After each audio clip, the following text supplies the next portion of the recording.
Good afternoon, and welcome to the Masters of Reliability webinar series, Most Common Causes of Splice and Termination Failures.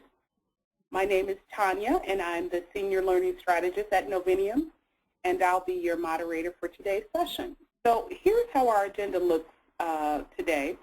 We will go through a few housekeeping tips. I will introduce your presenter for this session, and he will cover understanding how accessories work, the important considerations necessary for reliability. He will show examples of failures, and then he'll provide a few takeaways. We'll open up for Q&A and pretty much summarize our session at that point. Okay, so that being said, I would like to introduce to you our virtual instructor, Bill Taylor. Bill is a Senior Product Development Specialist with 3M. Please take a few moments to read over Bill's credentials. And at this time, I'm going to actually hand it over to Bill. Thank you, Tanya. So what we're going to do here is proceed with the presentation.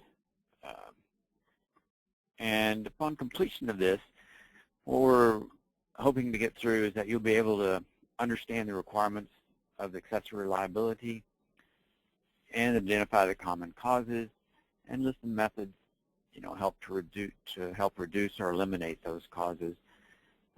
So once you understand the basics of it and you recognize what those root causes are of many of the failures, we're thinking that you'll be able to eliminate them and greatly reduce the failures that you see in your system. So that's our objectives for this. As Tanya said, we're divided up into 3 sections.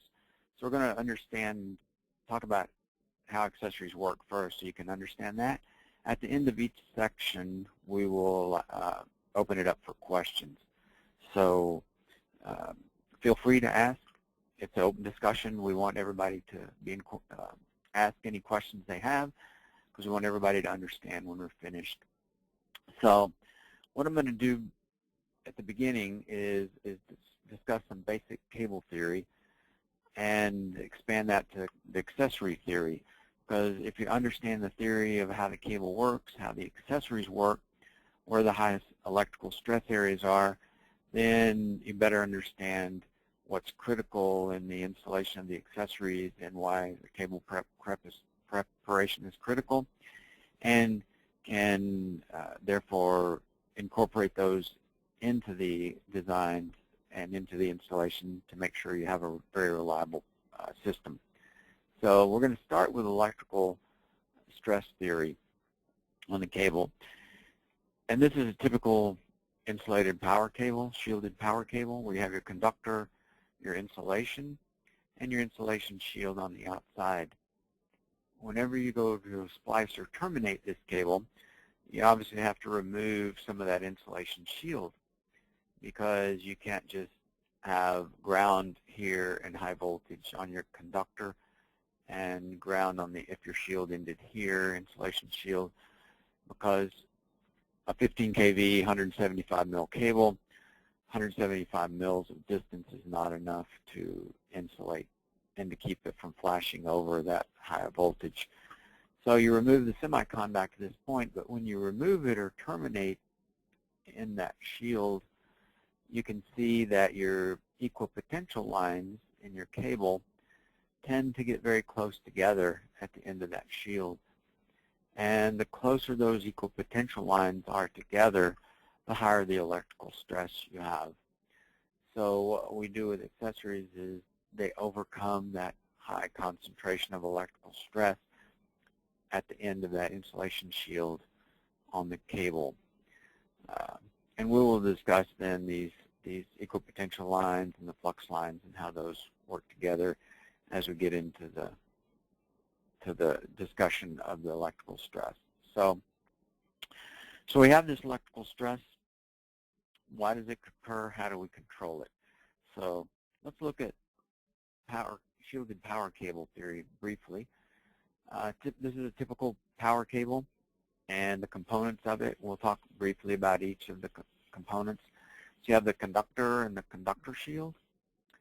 And then the insulation, which insulates the high voltage on your conductor from ground on the outside, which consists of your semiconductive insulation layer of the insulation shield and the metallic. So your insulation shield is comprised of both of those layers, the semicon and the metallic. And then you have a jacket on, typically on the outside of the cable. So let's look a little briefly at the common cables that you see out there. Tape shield is very common, been around forever. It's used mostly in industrials, but some in network in the splices. Have wire shield, which is more common in Europe, but also used in industrial applications, as is unishield, typical industrial. And you have some PILC in both utility and industrial applications. More common utility cables are your concentric neutral, of which most are jacketed concentric neutral now. You have a jacket over your neutrals, or you have a longitudinally corrugated type of shield on the metallic. From the conductor standpoint, so we're going to start on the inside of the cable and work out. Let's talk about the conductors briefly. Typically copper or aluminum. Copper is typically used by industrials, and it has more conductivity than aluminum, therefore you can carry more current on copper.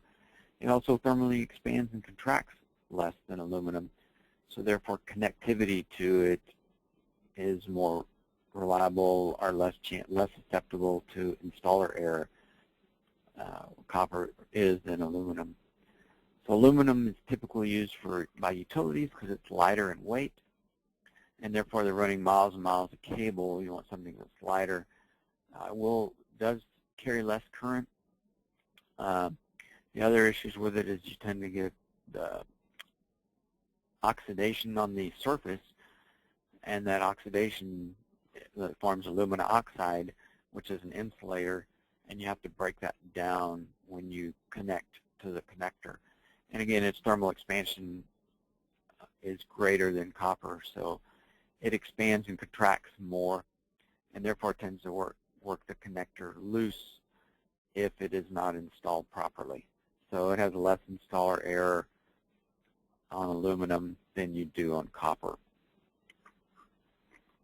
And your conductors, there are multiple ways of doing these. You have fine strand flexible, which is used for locomotive or welding cable, or mining cable. Concentric strand are compressed. Most of your power cable is going to be either compressed or compact stranded, with some of the smaller sides being solid. But compressed is 97% of concentric. Compact is typically 91% of the diameter of concentric stranding. Okay, so what purpose does the strand shield serve around the conductor? If you look at the picture on the left, where you have your conductor, your round strands do not mesh all together, as you can see. And so you have pockets of air inside between them and on the outside. Well, on the outside, if you put the insulation there, you're going to have a potential difference from the valley of that triangle, where that air gap is between the conductors where they come together, to the outside. And that potential difference can cause air to ionize and cause corona discharges or partial discharges in that area, which can eventually break down the insulation and cause a failure. So what the strand shielding does is it fills in those air gaps around the strands, conductor strands, and gives you a nice smooth surface for the insulation to bond to, and so that there's no air voids between the insulation of the cable and the high voltage conductor strands on the inside. And therefore, with no air voids, you eliminate the potential discharges, the partial discharges that occur at that interface. So your insulation is next on your cable. Different types of insulations are available. PILC has been around forever, paper insulated, oil impregnated paper with a lead jacket. And Typically, all of these cables are normal operating temperatures are 90 degrees C. You have cross-linked polyethylene or XLPE, ethylene propylene rubber, which can have a 90-degree operating conductor temperature rating or a 105 C rating. Typically, for PILC, the emergency overload temperature is lower than it is for cross-linked polyethylene or EPR. So you can only overload PILC to 110 conductor temperature, whereas cross-linked polyethylene and EPR rubber, you can overload to 130 C, or in some cases 140 C if it's a 105 continuous rating. And typically that emergency overload rating, you're only allowed to run it for a maximum of 1,500 hours for the life of the cable.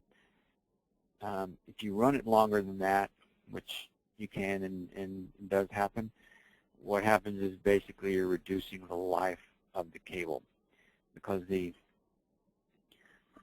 temperature or thermal will degrade most materials. The longer you run it at a higher temperature, basically the shorter the life will be. So what you're doing when you run it at longer than those 1,500 hours is you're basically reducing the life of the cable insulation. And the cable insulation level is basically determined by the connection of the transformers feeding that system. So typically 100, if you're going to clear a fault current real rapidly, and most of our systems here are hard-grounded Y systems, which will clear the fault very quickly, depending on the breakers, fuses, whatever you have in front of it. It will clear typically in 6 cycles or less. And in that case, 100% level insulation is recommended. If you're going to leave the fault current on for longer than a minute up to an hour, it's recommended that you have 133% insulation. Or if you're going to use an ungrounded delta type configuration on the transformer where you can have phase-to-phase voltage on the phase-to-ground system indefinitely, then it's recommended that you use 173% insulation level so that it can handle that phase-to-phase voltage on the phase-to-ground system. Most utilities use 100% level cable insulation. Most industrials use 133% level. Even if they have a hard-grounded Y or high-resistance ground Y, they use 133% level just as extra security to improve their reliability as well. Okay. So let's look at what happens if you have a non-shielded cable insulation versus a shielded power cable. So we're talking about the insulation. What happens if you have a non-shielded cable, you pull the insulation into a conduit or lay it up against a building where it is in contact with ground. So you'll see that it's in contact with ground in this specific area. Well, what happens to these flux lines is they then are concentrating and more going towards ground, and they're getting concentrated in that area. So you have a high stress concentration where that cable insulation is touching ground. And so therefore, with a non-shielded power cable, you have to have a significantly thicker insulation level in order to handle that. Typically 5 kV non-shielded power cable has 140 mils of insulation for a non-shielded and 110 mils for a shielded power cable. Likewise, one utility dug up some non-shielded 15 kV power cable, and it had an insulation thickness of 345 mils, which is a 100% level for a 35 kV cable, but that's the insulation level it needed in order to operate as a non-shielded power cable at 15 kV. So you can see it's significantly more insulation with a non-shielded cable because you have that local high concentration of stress. Whereas if you look at a shielded power cable, then it gives you ground potential on the outside of the insulation, so therefore you get uniform flux lines. So your field distribution is very even and very uniform in the power cable, and therefore you can reduce the insulation thickness in that cable. Your equipotential lines in a power cable look like this, and these are just the voltage that you have remaining from the conductor where you have high voltage to ground on the outside. So 80% equipotential line means you have 80% of the voltage occurs at that location. So if you have 7200 volt phase to ground system, which is a 12470, you'll have 80% of that 7200 volts at this location, 20% here, and of course 0 on the outside because it's at ground potential. So you can see that the equipotential lines are closer together near the conductor, and the closer together the equipotential lines are, the higher the electrical stress at that particular location. And then your flux lines, they're perpendicular to your equipotential lines, and so you can see again uniform, even field distribution when you have a shielded power cable. And that's what your semicon does on the outside of the insulation, provides that ground. And again, it provides, since it's extruded onto the insulation and semi-bonded to it, or bonded to it, depending on your type of cable, you have a nice smooth surface on your insulation, nice smooth surface on the inside of your semicon, and therefore you have no air voids between the grounded semicon or grounded insulation shield and the cable insulation itself, and therefore no air voids to ionize or go into partial discharge. Okay. And as I said, your insulation shield consists of two components, the semicon and the metallic shield. And the metallic serves numerous functions. Again, ensures that your semicon remains at ground potential. And in the case of neutral wires, carries the neutral current back. Also can carry the short circuit current. If you have a tape shield type design, you're going to carry a separate ground wire that will designed to carry the fault current. And so these are the functions of your metallic ground, depending on whether it's set up as a JCN cable or a tape shield. Some of the functions are exactly the same. Your tape shield will not carry as much current as your neutrals, so therefore you carry a separate ground with it. And of course your jacket on the outside is there to provide physical protection, and very common rubber, PVC, high-density polyethylene, many different kinds of jackets that provide that physical protection for your cable. Okay, so now that we've looked at cable theory briefly, let's look at how that relates to cable accessory theory.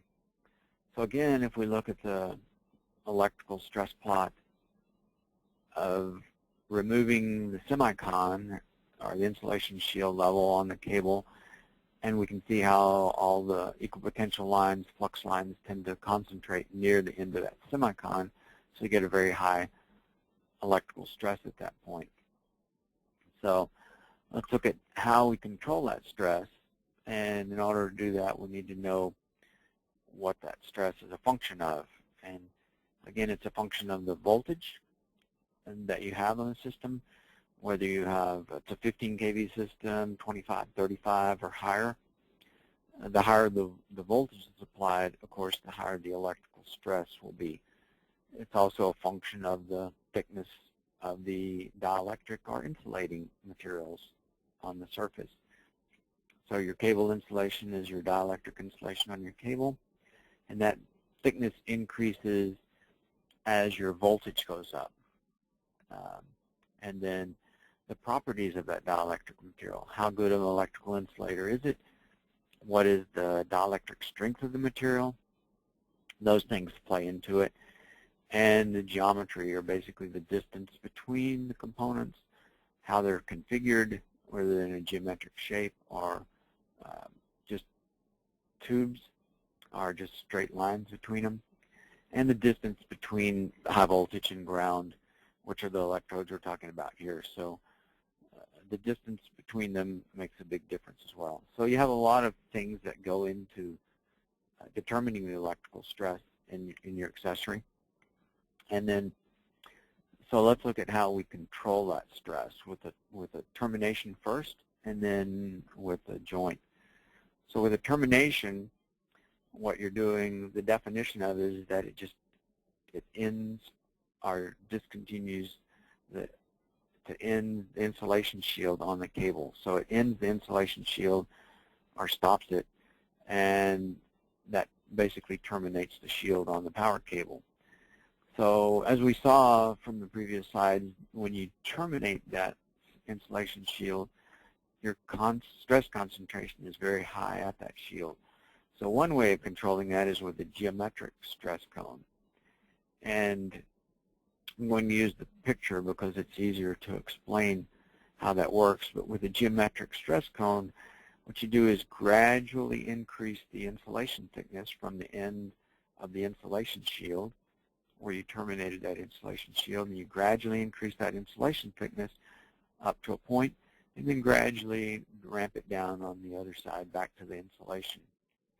What that does is that adds extra insulation to the cable insulation, and it moves the high stress point. Then you also extend the insulation shield up to the peak of that insulation that you've added, and then that transfers the high stress to the end of that insulation shield that you now have at the peak of your added insulation. So now you have the cable insulation plus the additional insulation from the geometric stress cone to overcome that high stress. So even though your electrical equipotential lines are very close together still, and you still have a high electrical stress here, you overcome that high stress with extra insulation, and instead of some other method. So that's why it's called geometric stress cones, and that's why people call termination stress cones from that geometric stress cone terminology. The way most medium voltage terminations control electrical stress nowadays is with high dielectric stress control, or high K material. And the way that works is it's similar to the way water refracts light.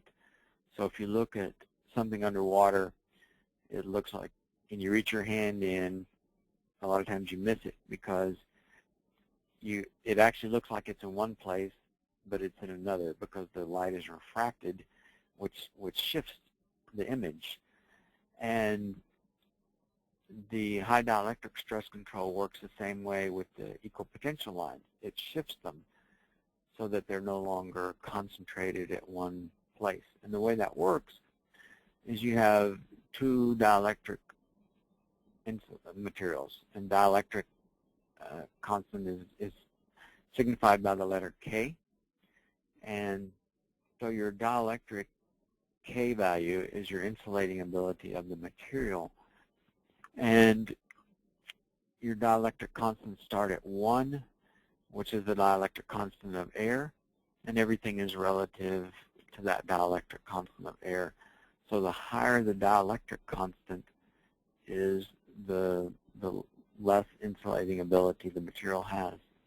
So when you get to an infinite dielectric constant, you have a semiconductive material or a conductive material because it has no electrical insulating ability. So the insulation, the dielectric constant of your cable insulation, like cross-linked polyethylene is 2.5 to 3 typically is your dielectric constant.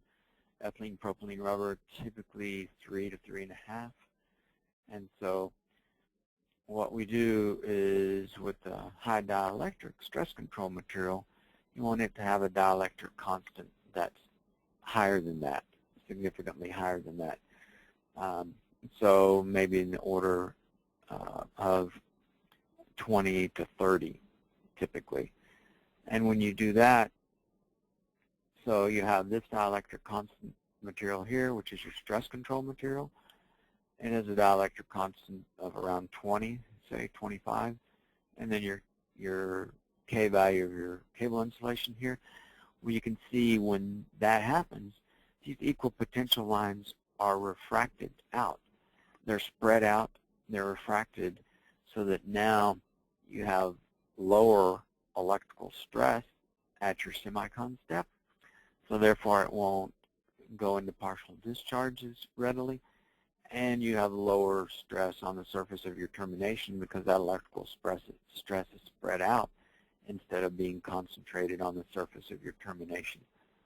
So what that means is that you can have a shorter termination, a lower profile, smaller profile, shorter, because you have that lower surface stress. So therefore, you can get the same performance out of a shorter termination because you have lower electrical stress. With lower electrical stress on the surface, you also have less chance of tracking. Reduces the risk of tracking and other issues with the termination. The challenges with high dielectric stress control is you have dielectric heating, and you have lower dielectric strength of the material, and also DC stress control is more challenging. And we'll talk a little bit more about dielectric heating in a bit. This just kind of is the comparison between the two. So your high dielectric stress control term is on the right, and you can see it's much shorter than your geometric cone. With your geometric cone, you still have 80% of your electrical stress in a very short distance, so you have very high surface stress. So therefore, you need a much more distance from your high voltage lug to the ground at the base of the termination in order to meet the test requirements and to keep it from flashing over. Whereas because your stress is spread out more here, you have lower surface stress the whole way, therefore can meet the performance test requirements and get better field performance with a shorter termination because of that lower surface stress. Therefore, not flashing over, not breaking the air out around it as readily because it has lower stress there.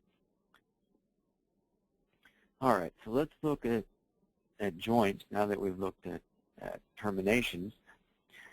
And most of your push-on joints, your EPDM, some of your cold shrink joints use geometric stress control, just like the geometric terminations that were originally there. And the difference is that with a joint, you're taking those equal potential lines that are running through the cable insulation, you're bending them and forcing them into the joint insulation and then back into the cable on the other side. Whereas if you looked at the termination, these equal potential lines come out of the termination into the air, so air is part of your insulation with terminations. With joints, that's not necessarily true because you're containing all of those equal potential lines and all that electric field inside of the joint because you have insulation shield on the outside, which is ties into your cable insulation shield, so it's at ground potential, and it keeps all of the electrical stress in the splice insulation and the cable insulation. So here with the joint, you have, when you take those equal potential lines into this joint insulation, at the electrode, which is a semiconductive element in the middle of the splice, which creates a Faraday cage, which the Faraday cage means that this electrode is the same potential as your conductor. So all the air around the connector, there's no potential difference across that, around the connector. So therefore, no potential difference. There's no electrical stress, and therefore you don't ionize that air around the connector. As you can see, the equal potential lines are very close together here, so that's a very high stress point. So we analyze that, and also this is the interface between the joint insulation and the cable insulation. is typically a weak point, so we analyze the electrical stress there, and then we look at it back over the electrode here. And the object is to design these high stress points so they're lower than the max electrical stress in the cable. And again, you overcome that with, as we talked about before, geometry, distance, and the type of insulation that's used in the joint. For high dielectric stress control joints, you need actually a longer interface because, again, you're refracting out, spreading out those equal potential lines. And in order to get them spread out adequately, you need a little longer distance between your cable insulation shield and the electrode and the splice. And again, you have high stress in this area along the interface, and then looking at the cable, at the joint insulation itself over the electrode. And again, the goal is to maintain the stress lower in the joint than in the cable itself. So a summary of electrical stress in medium voltage cables. You have that stress where you terminate the shield on the cable, and you have to control it and try to minimize it. And you can control it with geometric stress control or high dielectric stress control, but you have to control it, you have to insulate it, and you have to take care of that stress. And then you want to choose the best method for your particular application. Okay, with that, we're going to open it up for questions. So, Tanya, I'll turn it back to you if you want to read the questions, and then we will answer them. Hopefully we have some. Yes, we do. Our first question comes from Brad, who asks, do you see a preference between high K or geometric terminations? Yes, and I'm probably partially prejudiced, but high K or high dielectric stress control terminations are pretty much dominating the market now. Almost everybody uses those, and it's for some of the things that I mentioned there, because you have a lower surface stress, and if you have a lower surface stress, you're going to have less chance for tracking on the outside of the termination, and therefore you get more reliable, longer-term performance out of the termination. So based on the better stress control that you get with high dielectric stress control, I think it makes for a better termination because of the smaller distance you can have, especially with switchgear getting smaller and smaller. It allows you to have a shorter termination in that switchgear and still have lower surface stress on the termination, which will improve the reliability. Okay, good question. Okay, the next one comes from Daniel. He wants to know, will the dielectric heating at the stress cones show up as hot spots in infrared? And that's another good question, and typically it can show up when you, at your semicon step with terminations, that are high dielectric stress control, especially at 35 kV system, you can have as much as 2 to 5 degrees hotter temperature at the semicon step on the surface of the termination than in the rest of the termination. So you may see that, and if you see that, that's nothing to be alarmed at. It will show up as a slight hot spot, and I have seen it show up on some infrared studies, but that's very typical to see that little bit hotter temperature there, and it doesn't affect the performance of the termination or the life of the termination. But it is, you may see that. 15 kV, you're probably not going to see it.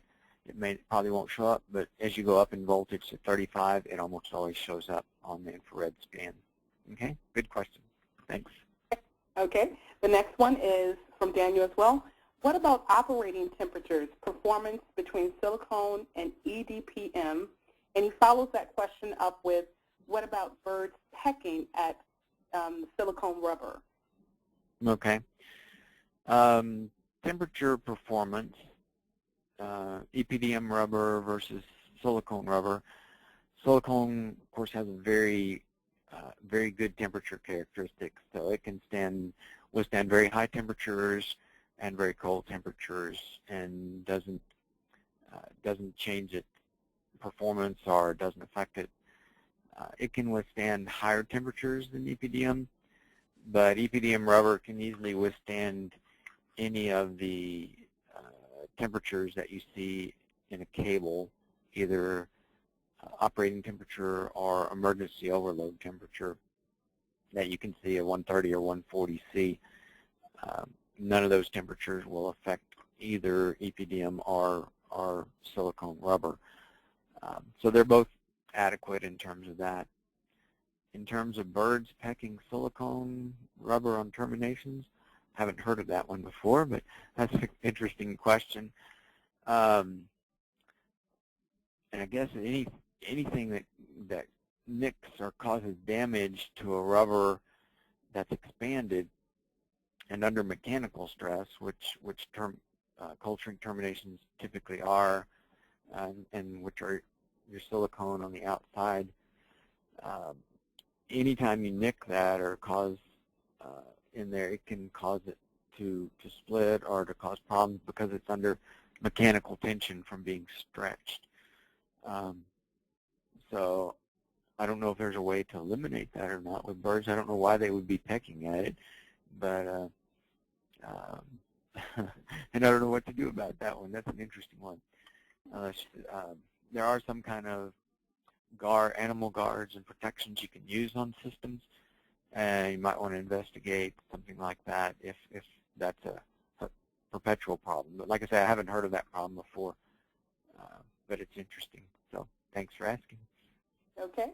So he also asks, do you commonly see ripping of the silicone rubber on cold shrink terminators at the base?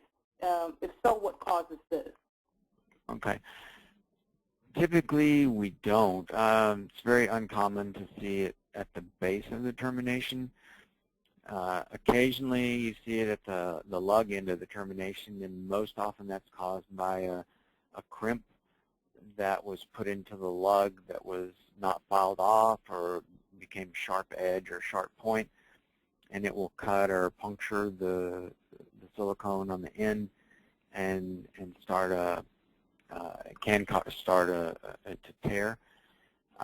Occasionally, I have seen it at the base, and it's what is usually causes it is when the linemen fold back the neutral wires. They may tap them with their clines to knock them down and get them to a smaller diameter. And if they do that, they can create a sharp point or edge on those neutral wires where they're tapping it. And that sharp edge, it can puncture through the silicone down on the bottom end. But very, very seldom have I ever seen one on the bottom split, and that was determined that was the cause of it. Okay? Okay. Now, Noel wants to know if the time to clear ground faults determines the mill's insulation selected, how does 220 mil differ from 295 mil insulation? I believe, and he says, I believe we use 100% of our calculations. Okay. Yeah, and like I said, most utilities use 100% because typically their systems are hard-grounded Y systems, and they're going to clear the fault right away. And because they run so much cable, they don't want any extra to pay for the extra insulation that would be needed for 220 versus 175 mils for 15 kV cable. 220 mils is typically your 133% level for 15 kV cable, and 295 mils is 25 kV insulation or 28 kV cable rated insulation. Originally, 295 mils was the 100% level for 28 kV. It's now 280 mils. So if you have any 295 mil cable, it's probably relatively older cable and had that 295 mils of insulation. But typically, 25 kV cable now, 100% is 260 mils, 28 kV is 280, and the 295 is older versions of the 28 kV cable. But now it's all either 260 or 280. So hope that clarifies that up. Thanks. Okay. Shauna wants to know, do we get a copy of the slides? And Shauna, I'll answer that question. Yes, you will be provided with a copy of the slides. Just reach out to us via email, and we'll make sure you get a copy. And it'll probably be most likely we'll have a copy of the slides on our Novinium website. The next question comes from Gail. Gail asks, how does excessive conductor temperature fail cables? Okay, so if you get excessive temperature on your cable, like I had mentioned before, the more you heat a polymeric material, or the more temperature, the more heat it sees, it tends to degrade it more rapidly and therefore reduce the life of the cable. So if you exceed the emergency operating temperature for an extended period of time, you're going to start degrading the material and will cause it to degrade more quickly, more readily, and therefore not meet the expected life of the insulation or of the system. So temperature always tends to, excessive temperature typically always degrades polymeric materials more rapidly, and that's what reduces the life of the system. Okay, thanks. Okay. Ken would like to know, how much tolerance do terminations and splices have for positioning over the end of the semicon on the cable? That's a good question. It depends on the manufacturer partly. Some of us put more tolerance in than others. For our particular ones, we like to see a minimum overlap on the semicon of the stress control material of a 1/2 inch.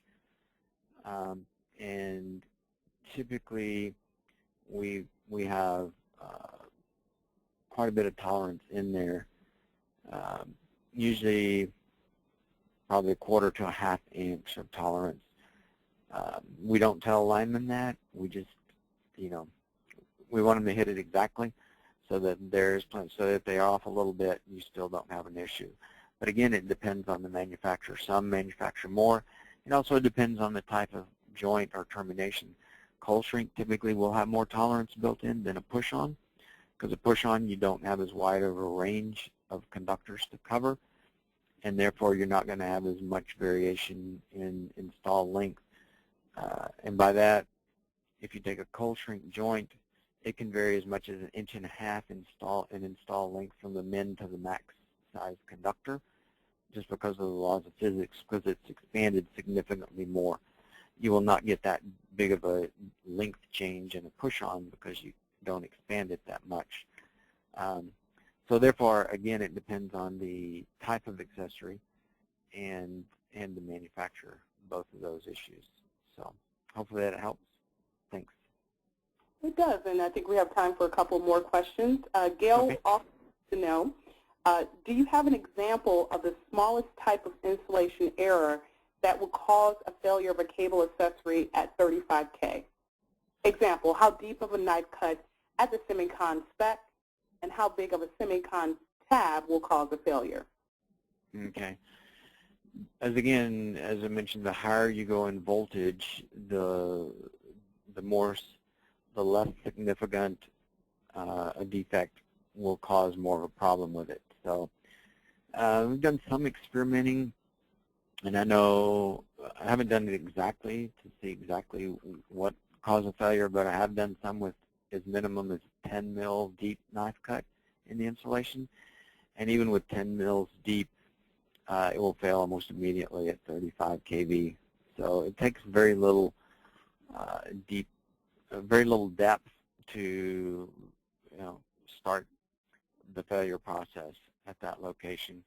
And the same with the jagged semicon. It doesn't take very much of a jagged edge to initiate a sharp point and initiate high stress at that area and to cause problems. So like I say, 10 mils is not very much, and that definitely caused a problem, and it's probably a less deep knife cut than that will cause issues. So That's why cable prep is so important to reliability and to long-term performance.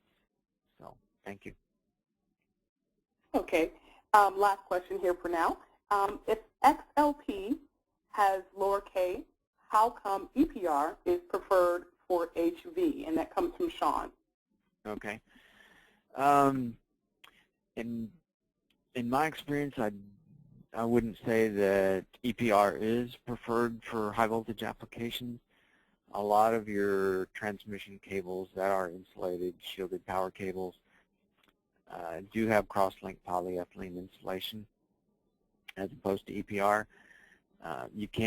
There are a lot of 69 kV cables and higher out there that are EPR, but a significant amount are cross-link polyethylene insulation. So, and again, if you're going to go to transmission, which we're mostly talking distribution here, but you probably want a lower loss EPR, and there are lower loss formulations out there and that are used to do this. So you have less dielectric losses in those materials than you do others, but typically cross-link polyethylene has a lower dielectric losses in it than EPR, as well as a lower dielectric constant, because typically as your dielectric constant increases, so do your dielectric losses in the material, and that's why you get the dielectric heating in the stress control, high K stress control tubes or high dielectric stress control tubes, because they have more dielectric losses. So, but to answer the question, there are a lot of cables that are cross-link polyethylene, and I'd say actually probably predominantly cross-link polyethylene in high voltage versus the EPR. So anyhow, good question. All right, is that our last question you said, Tanya? Yes, you can keep going. All right, so let's move on then with the next section of our discussion, and we'll talk about the important considerations necessary for reliability with accessories. And so, back up one, get carried away here. All right, so we're going to talk about 3 different areas in this section, and we'll go into these in a little more detail. But it's important to choose the best accessory for your application, and that includes, you have to take into account numerous things to do that, including the environment, the voltage, and a lot of other things. So we'll talk about that. Training installers is very important, and that training includes not only how to install the cable accessory, how to prep the cable, but theoretical reasons why things are important. And then it's important to follow up with them afterwards to see if you can minimize steps, make things simpler, make things easier. The fewer steps, the simpler the situation, simpler the installation, the less chance there is for error, and the more reliable your system will be. So if you're looking for choosing the best accessory, consider the following. The environment is critical. You have to consider that if you're looking for a live front termination.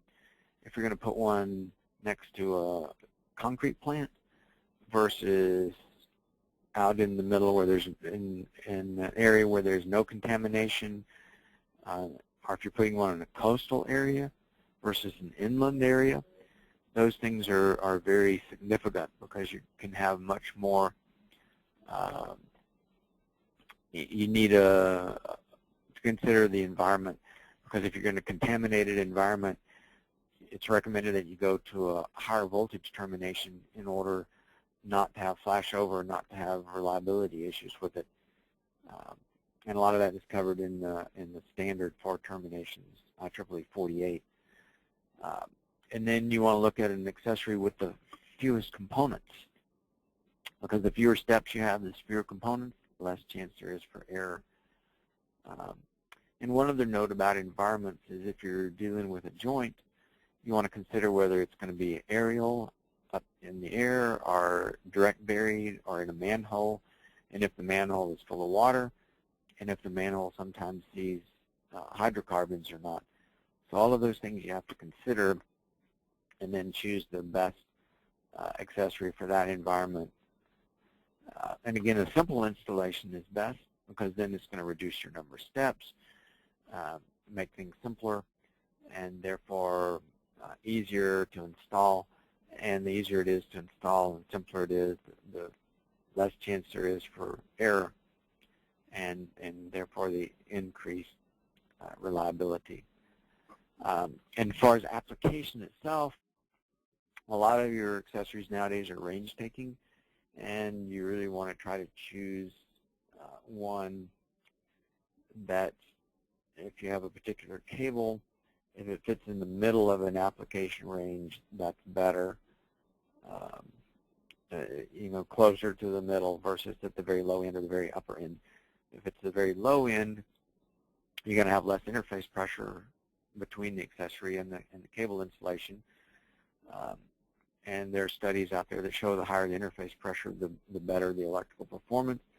If you're on the upper end, you may have clearance issues with, you know, in terms of removing a core if it's a cold shrink device, or and that can cause issues as well. So whatever type of accessory you have, you want to fit the application best plus the other components.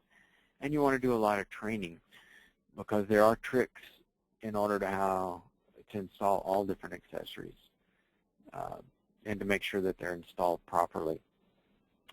But in addition to the training on that, you want to emphasize the theoretical aspect of it, so they understand where the high stress areas are, why cable prep is so important there to keep it from failing. And the more they understand, the more they know, the more pride they're going to take in their work, and the more they're going to want to do a good job, because everybody wants to do a good job.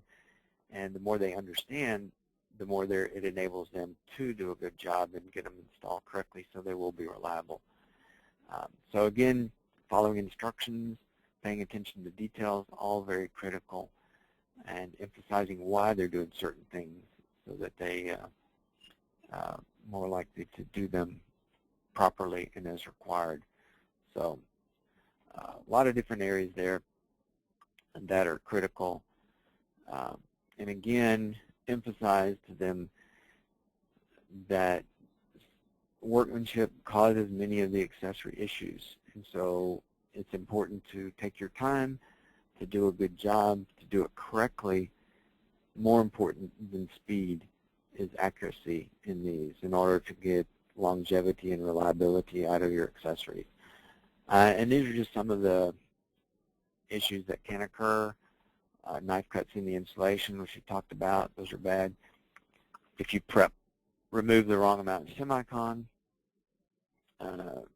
prep the cable incorrectly, remove too much jacket, don't have enough neutral wire to go across, or you improperly position the accessory, or you improperly install it. If you're doing cold shrink, once it's locked down onto the cable, if you push it forward or you stretch it back, you can misposition it that way. And I've seen people overlap the termination, the tubes on the termination, and therefore misposition this stress control so that it doesn't land on the end of the cable insulation shield and fail that way. Or they stretch it out way far and causes it to miss that away. So proper technique is very important. And you don't want to lift the semicon, because that creates partial air and partial discharges. And with your connector or your lug, if you don't fully engage it into there, I'll insert it all the way in, then you're not getting the proper amount of surface area contact between your lug and connector and your cable, and therefore you can have hot spot, or you can run excessively hot because you're not transferring the current adequately. Also, when you're crimping it, you can have too few crimps, wrong guys. You can a lot of people remove too much of the inhibitor. All those things can cause you major problems with your accessory and need to be addressed. So And then once you finish, you want to follow up with the installers to see if there's ways to improve, make it simple, more simple, so there's less chance for errors, and then either modify the instructions or work with them to improve those things so that you can get that reliability we're looking for. Okay. Any more questions before we move on to the last section? We just have a few more minutes here to try to finish up. So. We do. We just have a few more moments, so I'm actually going to reserve these questions for the end if you want to keep going. Okay. Let's do that then. Let's look at a few examples of failures, and then we'll end up with the summary section and answer any last questions.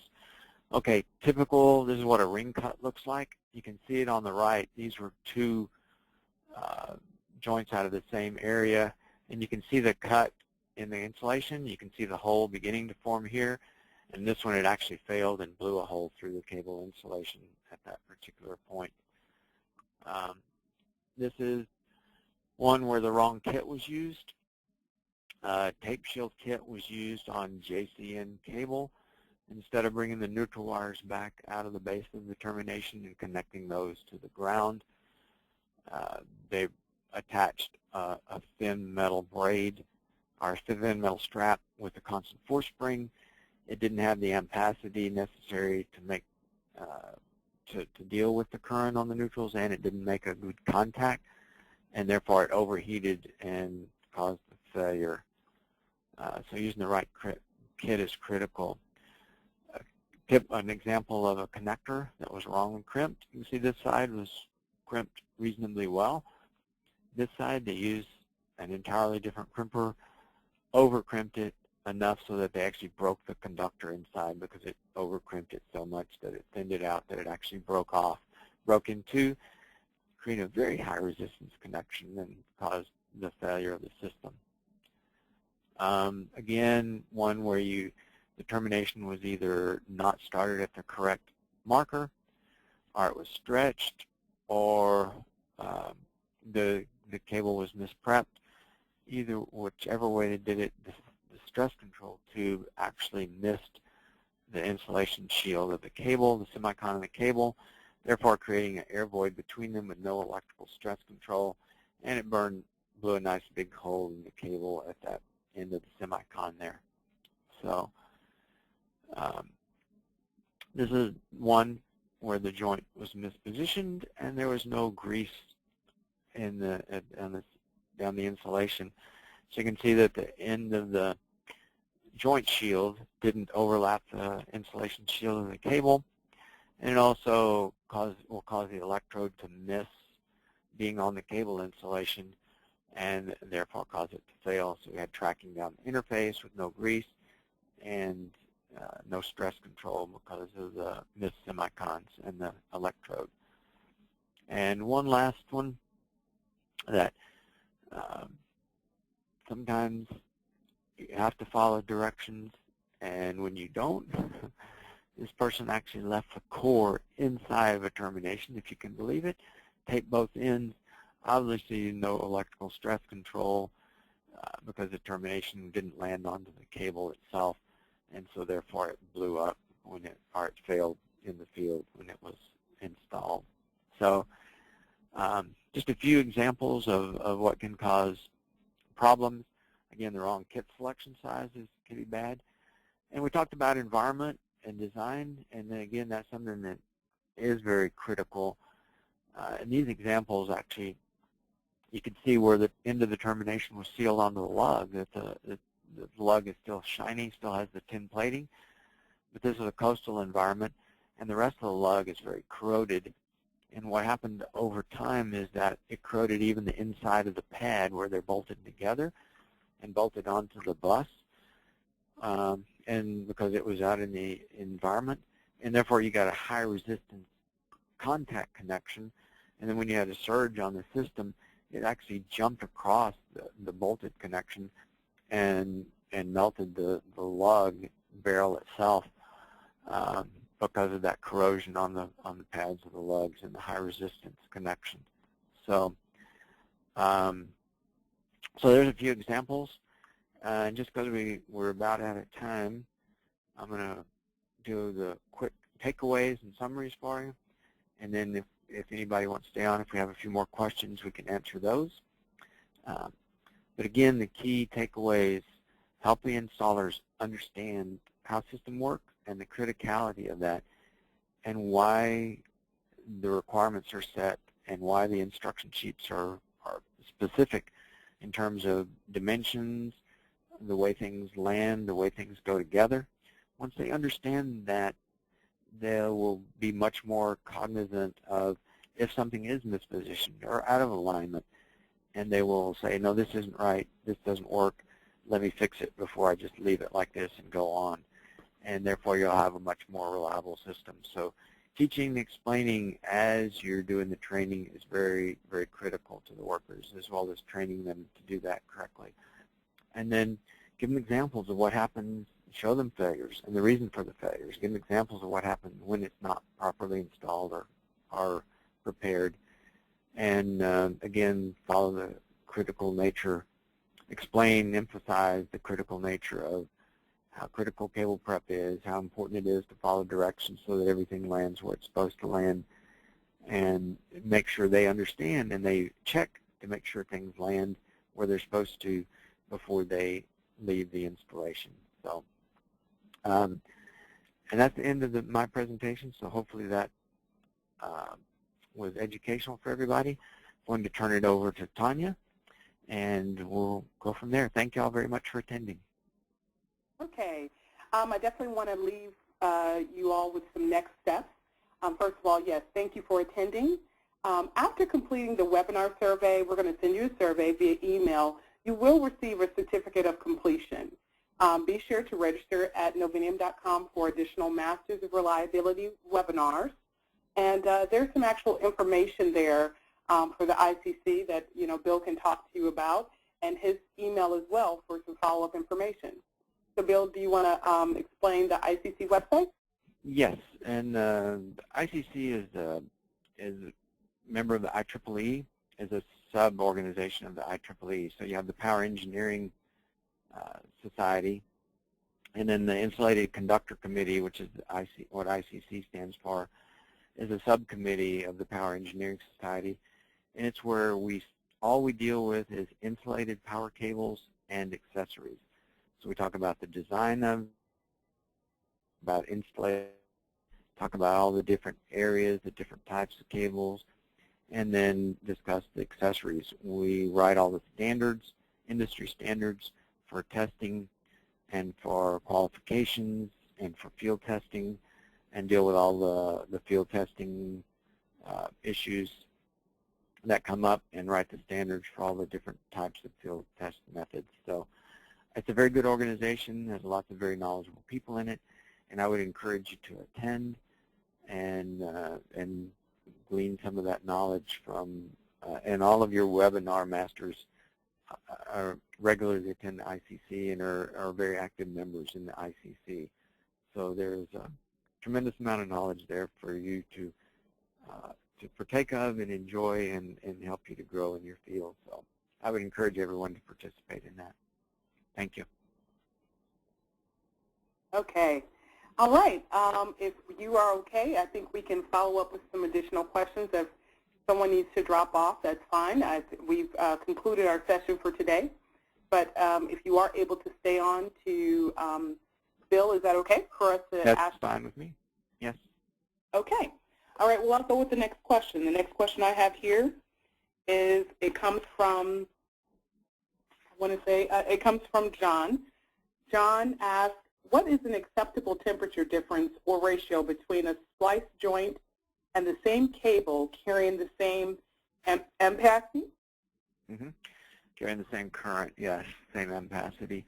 And that's going to vary depending on the type of joint that's on the cable, as well as the type of cable insulation. If you have 132% insulation, your jacket temperature in your cable is going to be a little less with the same ampacity as it will with 100% insulation. You may have, if you have the same joint on both, you'll have a different temperature difference between the two. And also your joint temperature is, jack outer temperature is going to depend on what manufacturer joint, what kind you have, whether you have a cold shrink joint or a push-on joint, a pre-molded joint, or heat shrink.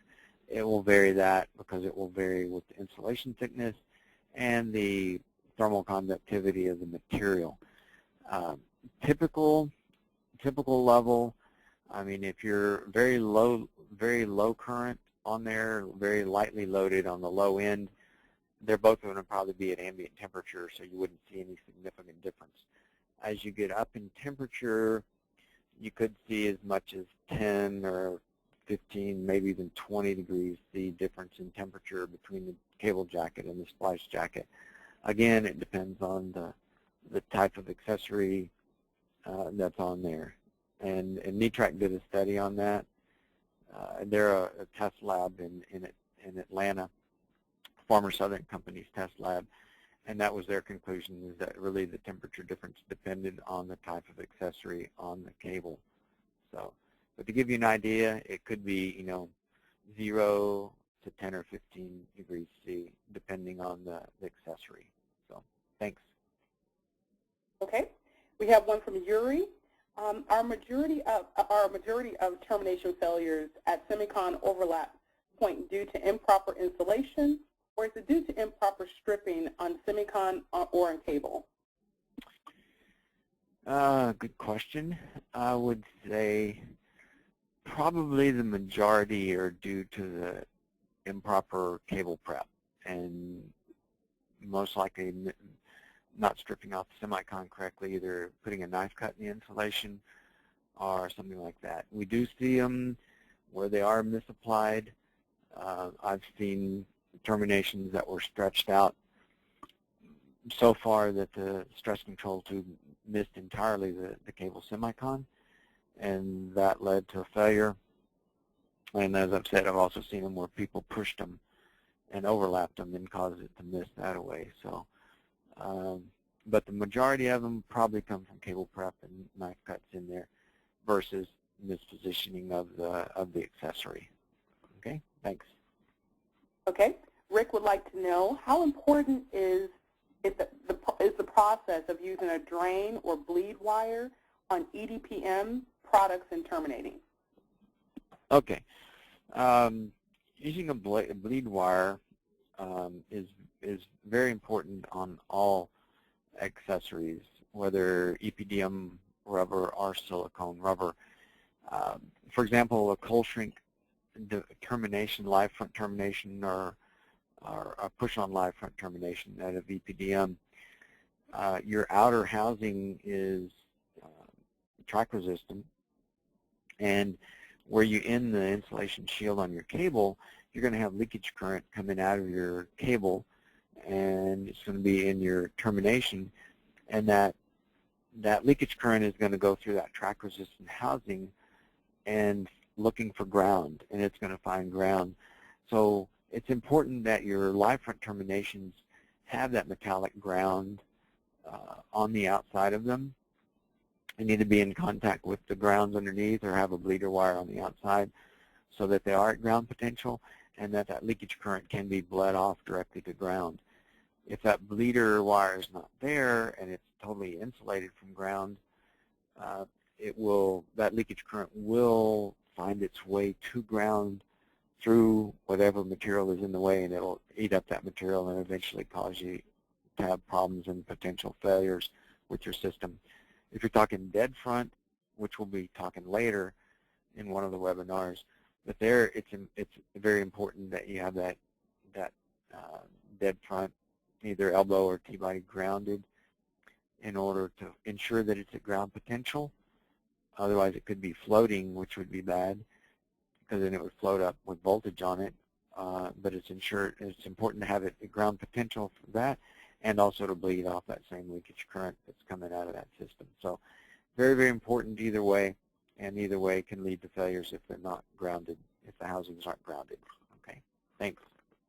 Okay. Bertie would like to know, is there a way or tool to detect a potential failing termination, And can the infrared camera pick up a potential failing termination? Infrared typically probably will not pick up a failure. As I mentioned, you're going to have a little bit of difference in potential in temperature at the semicon step of there. What infrared can do is it really won't show you that the accessory is failing, but it can show you if you have a bad connection point.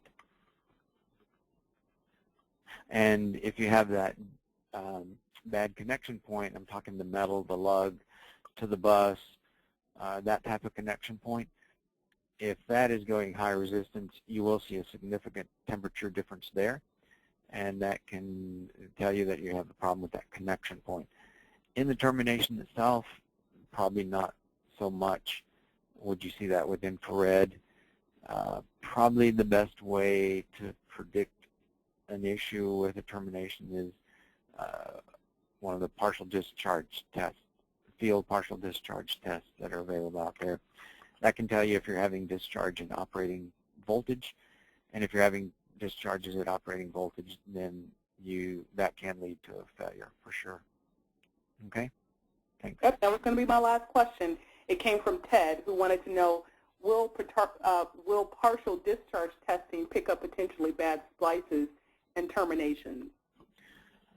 Yes, if done correctly, field partial discharge testing can pick up and detect issues with joints and terminations, and you know, potentially tell you that you can have issues with them. There's a lot of studies done on that, and if you're a member of NETRAC, you can get a copy of the studies that talks about partial discharge testing and field testing, and you know, the different methods that are out there, the pros and cons of them, and what they can tell you. So, and that's actually can be made available. If a hard copy can be made available if you are a member or not a member of NETRAC. So you just have to contact a member of NETRAC and give it and ask them for that information. But that's probably about the only way that I'm aware of that you can potentially determine if there's an issue with an accessory. So, okay, thanks. Thanks for all the questions. Thanks for participating. Yep, thank you. All right, anything else?